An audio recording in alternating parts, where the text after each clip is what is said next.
Skeleton for Dinner by Marjorie Coiler. Illustrations by Will Terry. One day, Big Witch and Little Witch decided to brew a stew.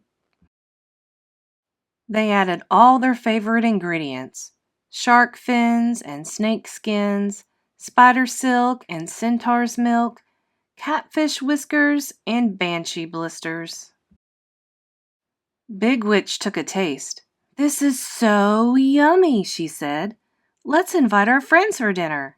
"What fun!" said Little Witch. "I'll make a list. Ghost, Ghoul, and Skeleton," boomed Big Witch. "We must have Skeleton for dinner." Just then, Skeleton was clickety-clacking up the hill. As he reached the top, he saw Little Witch's list pegged to a tree. He heard what Big Witch said to Little Witch. "I think they want to have me for dinner," cried Skeleton. "I don't want to be eaten."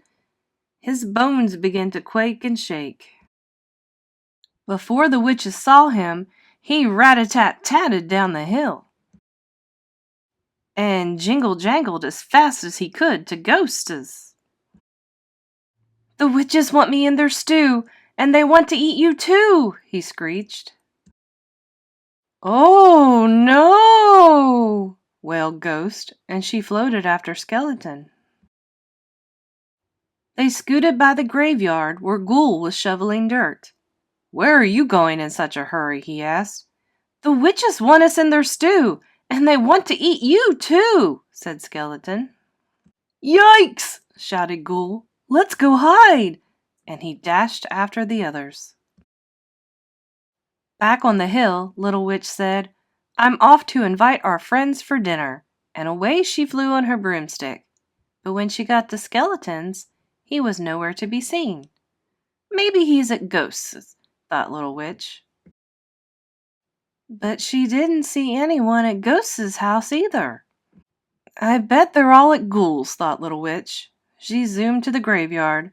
It was as quiet as the moon. "Where is everybody?" said Little Witch. "How can I invite our friends for dinner if they've all disappeared?" She flew back to the top of the hill.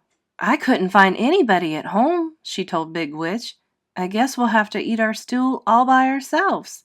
And I was really looking forward to our party." She took down the sign and began to cry. Crow flew down and picked it up. "I think I know what's wrong," he called, and off he flew, flapping his wings. He went to Skeleton's. No skeleton. He went to Ghost's. No ghost. He went to Ghoul's. No ghoul. And then he saw footprints leading into the woods. He followed them to a big tree. Up, up, up he flew. "What are you doing here?" asked Skeleton. "I came to tell you that the witches want you to come for dinner." "You mean they want to eat us for dinner," said Skeleton. "No, they want to have you for dinner," said Crow. "That means invite you for dinner." "Oh," said Skeleton. "Well, that's different from what I thought. I'm hungry. Let's go." So Skeleton, Ghost, and Ghoul came down from the tree. They picked some poison ivy to take to the witches for their stew. When they got to the top of the hill, the witches were so happy to see them, their faces lit up like a jack-o'-lantern. "Come and eat!" shouted Big Witch.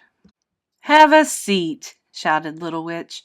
"And we'll give you a treat," said both witches together. "It looks so yummy," said Skeleton, "that I wish I had a tummy." And they all had fun eating the witch's stew together.